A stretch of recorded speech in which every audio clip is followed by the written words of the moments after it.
Olá pessoal, aqui fala o Salibão, tudo bem? Estou aqui em Sarasota, nos Estados Unidos, na Flórida, com o professor Philip Kotler, um amigo de muitos anos, muitas décadas, há quase 40 anos, juntos, e ele não para nunca. Philip, nice to have you here with us. Yes, always. How many books did you write last year? You published last year? Actually, 4 books this year. Quatro livros esse ano. 2023, 4 books. 23. So this is marketing 6.0. Yes. And tell us a little about it. Yeah, and 6.0, we have a subtitle for the book, and it is The Future is Immersive.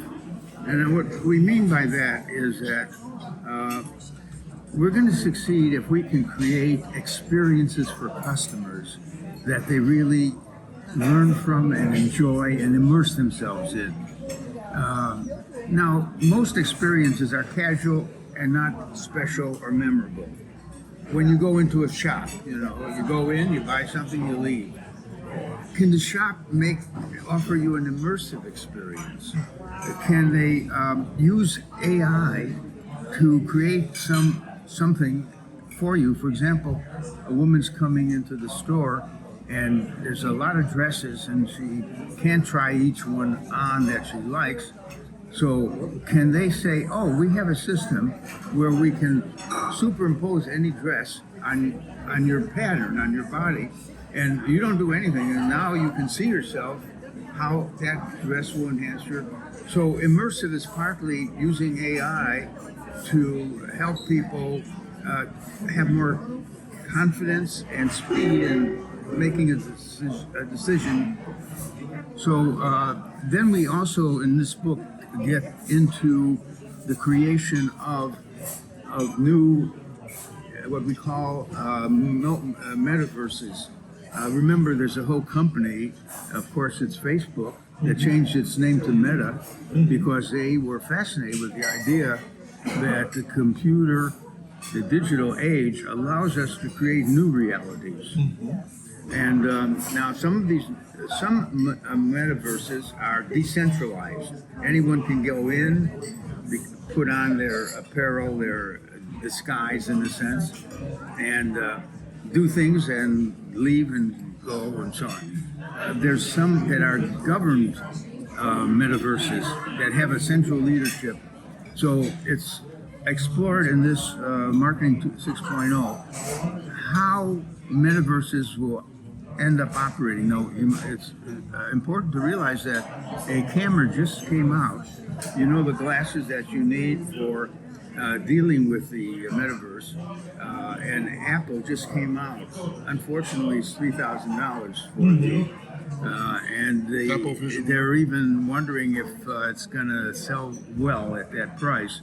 But we are able to now go beyond our own actual reality into artificial realities and meet people and buy and sell things and so on. And tell me, you have another book, some other books coming this year? Yes, I am writing a book with one of the most incredible new marketers that I know. His name is V. Kumar. Kumar is, of course, an Indian name. There are a lot of Kumars. V is his first initial, so he can say V. Kumar. And the book is called Transformative Marketing. And by that we mean we're going to have 8 chapters on the 8 new methodologies that students need to know about. They need to have, the first chapter is going to be on artificial intelligence and how that's going to affect marketing. The second one will be, again, on that, but it's going to be the generative AI, the part of it that came out of ChatGPT. In other words, there's a lot of AI besides ChatGPT, but so those are 2 chapters. Then we move into a whole chapter on blockchain, which we think is getting more important. We have a whole chapter on drones and how they're being figured in marketing, and a whole chapter on robots. Wow. And then we have a whole chapter on machine learning. So these 8 things we've identified are all applying to marketing. Yeah, they are. In fact, we quote many companies that already made headway. It's going to be a wonderful book. You remember, I was also early in putting together these new methodologies, and also there's a guy who did a very good job. Maybe you've heard of the one who is the head of Microsoft, not Microsoft, sorry. It's the one who, there's the Visa company and the MasterCard company. Yes. This guy is called Rajamana, and he is the CMO of around the world, the whole world. He runs their account. And he wrote a whole book on the new math. He didn't cover the ones we covered. He covered things like the digital. He recovered. I often recommend the cover of his book for getting into some more technical tools. But I like the thing we're doing, V. Kumar and myself. Now, V. Kumar is so impressive. He's written hundreds of articles that all have been accepted by the journals, which is not easy to do. And he wins all the teaching awards for best teaching. So it's been a pleasure to work with him on this book called Transformative Marketing, which I have the whole manuscript, but the publisher is Wiley. No, I think it's Palgrave, but that will come out soon. I just came out with another book that is called Redefining Retail, with my good friend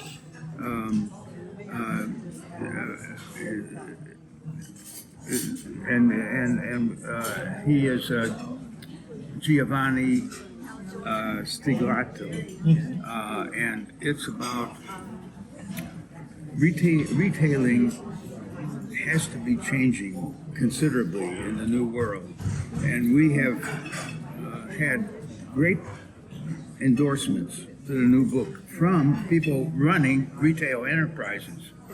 So that book will be out shortly as well. And there was one or two other books that I had participated with. Philip, let me ask you, our relationship has come over almost 40 years. 40 years, yes, from a phone call. Yeah, from a phone call. You met me when I was 26, I'll be 65, so it's literally 40 years. And you have seen the transition from me as a seminar organizer for HSM, now as an author with my partner, Sandra Magaldi, and trying to, presenting our ideas. What do you think about our ideas on leadership and strategy? Yeah. First of all, I've always pushed you while you were running and helping run HSM and learning and meeting all these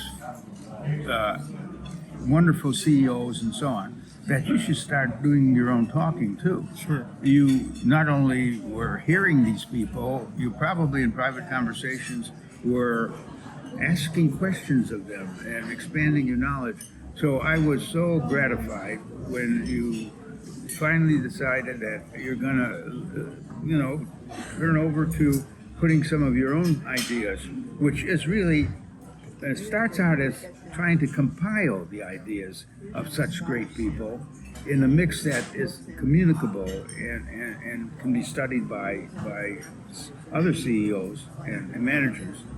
And then you started to offer seminars. Right? How many books have you written already? 10. 10. I can see them doubling over the next period. But, That's me and Sandra Magaldi. yeah, I mean, you were a talent from the beginning, not only in the game of tennis, but now you're a talent in the game of creating new knowledge, business knowledge particularly. And I am so impressed with also not only your books, some of which I cannot read because they're in Portuguese, but I'm so glad that 2 of them are already in English, and hope that you break into the American market, because you are saying things that are not being said by any of the other business teachers. And that the CEOs ought to sit sit like you and I used to sit next to Welch, Jack Welch, to learn from him. And now you're able to be the one we sit next to get some new ideas. You have an aptitude to put together a mix of developments that have a coherence. You give the coherence of, you often talk about here are a bunch of companies that have failed. Why did they fail? Did they have to fail? What was missing? Are the CEOs up to snuff? Are they really, after all, CEOs are people who work in finance, but they never learn much marketing, or they're lawyers. They're thinking too straight, and they need good marketing support. And I know you go way beyond marketing. You're not teaching marketing; you're teaching business. Yes, man. And you are. So the speed at which we can get American publishers to get translated versions of your existing books would be so helpful to the economy. And you may want to write some articles for the Harvard Business Review, because what an audience it would be if you could, what you do is you take some of your talk and redraft it with a touch. And you know the Harvard style, don't you? And then if they publish even one of your pieces, you're already a known quality. And they'll ask you for a second, third, which you don't have to make up because you've got buried in your books so many things to say. Thank you. Let's and maybe write also for Forbes magazine, maybe. Because Forbes has a very big article following, and there's Fortune magazine, Inc., and Fast Company. I think you should. It's writing it, of course, in English, but you should put out some articles.